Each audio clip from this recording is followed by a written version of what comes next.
Donc il y a ce festival, Projection Transition, qui est organisé par les Shifters, donc qui a été organisé depuis quelques années effectivement dans plusieurs villes en France déjà, qui arrive pour la première fois cette année à Lyon, et dont le but est de parler de transition écologique autour du cinéma. Pas spécifiquement des films qui parlent de transition écologique, mais d'essayer de pouvoir trouver des moments qui peuvent nous lier de manière un petit peu plus humaine que des discussions un peu technocratiques qu'on peut avoir parfois dans le milieu militant, à cette question-là de la transformation écologique. On a de moins en moins de débats aujourd'hui sur la véridicité ou pas du changement climatique, de l'érosion de la biodiversité, de la crise des ressources. C'est quelque chose qui commence quand même à entrer dans un espèce de matrice intellectuelle qu'on a tous en commun. Après, c'est comment est-ce qu'on appréhende cette question de la transformation écologique, comment est-ce qu'on en fait un outil qu'on peut partager, comment on en fait une vision commune, comment on en fait un horizon profondément politique, c'est-à-dire au sens de vie de la cité, vie de la société, vie de chacun d'entre nous, individuellement et collectivement. C'est un peu à ce moment-là de la transformation écologique qu'on est. On n'est plus en 2008, en 2015, même en 2018, où on avait des débats autour de ces questions-là qui étaient davantage de qu'est-ce qu'on fait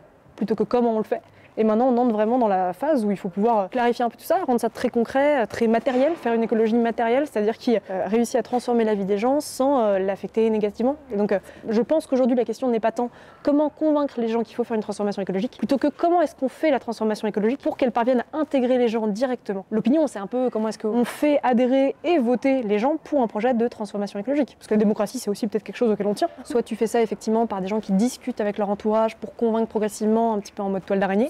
les gens qui sont déjà convaincus peuvent avoir aussi d'autres moyens de progressivement participer à la transformation écologique. C'est un peu peut-être tout le gros problème des questions collectives, c'est qu'au début il faut un amoncellement, un empilement de volontés et d'actions individuelles pour arriver à quelque chose. Et ce lien-là entre l'action individuelle dont on a l'impression qu'elle ne sert pas toujours à quelque chose et la transformation collective, elle se fait en partie effectivement par des gens comme les Shifters, par des gens qui vont agir au quotidien en discutant autour d'eux, à travers leur quotidien professionnel, qu'ils travaillent directement dans le champ de la transition ou pas, et à travers tout cet empilement de volontés particulières. C'est complètement naturel que les gens pensent que ça sert à rien de ne pas manger de viande à un moment ou de ne pas prendre sa voiture. Enfin, ce qu'il faut, c'est qu'on puisse accepter qu'on vit sous contraintes matérielles, économiques, temporelles, que c'est simplement la manière de construire nos sociétés aujourd'hui, et qu'au-delà de ça, on réussisse à se constituer en mobilisation collective, c'est-à-dire en collectif d'employés, en collectif d'agents publics, en syndicats. C'est important aussi d'avoir des syndicats sur ces questions-là, en association. Et donc, tu vois, on réussit à fédérer par la mobilisation de petits dispositifs où on ajoute des individus, quelque chose qui va réussir à dépasser, à se transformer en ce que moi j'appelle des revendications politiques, mais au sens un peu noble de politique, pas au sens de politique partisane, au sens de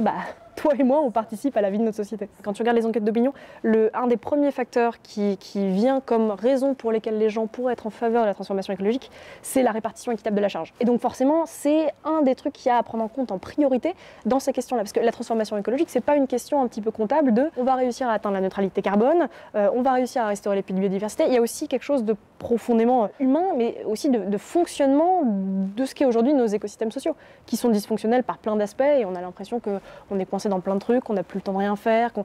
t'as des inégalités qui grandissent en France et un peu partout. Enfin, t'as quand même une vraie importance à prendre, je pense d'ailleurs, cette entrée-là comme question de la considération écologique, et que la transformation écologique, ce soit aussi un moyen d'aplanir ces inégalités, pas seulement parce que c'est une condition préalable à l'acceptabilité du projet de transformation, mais aussi parce qu'in fine, c'est quand même plutôt souhaitable qu'on n'ait pas à la fois des gens dans des yachts aux Pays-Bas et des gens qui dorment dans la rue à Lyon, quoi. Au-delà de montrer l'exemple, de aussi créer des réseaux de pairs, c'est un peu ça qui est fondamental aussi, parce que le moment où l'engagement écologique, ou en tout cas la conscience écologique, ça devient un truc de norme sociale, et ça le rend attractif, ça le rend cool, et des initiatives comme parler de réchauffement climatique, d'érosion de la biodiversité à travers des films, donc à travers de la culture partagée, de la culture populaire,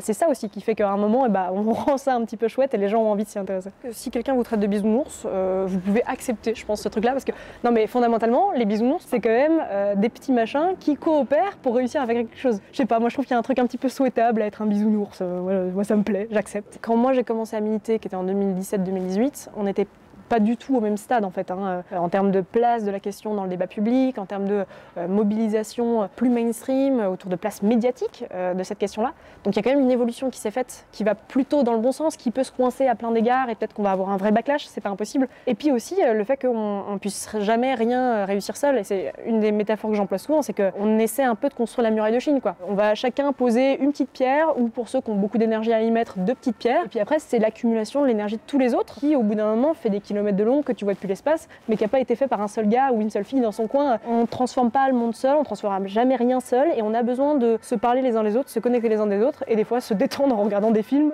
ou en écoutant des news un peu positives. Côté professionnel, je fais de la formation à la transition écologique, c'est-à-dire comment est-ce que concrètement on construit les compétences qui vont faire en sorte qu'on arrive progressivement à construire ce monde de demain. Et côté militantisme, moi je fais partie d'un collectif plein de gens très chouettes qui s'appelle le collectif Pour un rêve écologique, qui est initialement un collectif d'étudiants et de jeunes actifs qui avons fait tout un tas de rapports, de données, d'outils aussi concrets autour du travail. Et donc comment est-ce que des jeunes CSP+, qui est ce que nous étions à la base, donc des jeunes de grandes écoles qui avaient un joli diplôme, pouvaient se servir de ce qui est fondamentalement un privilège social pour participer à leur échelle à cette transformation un peu globale.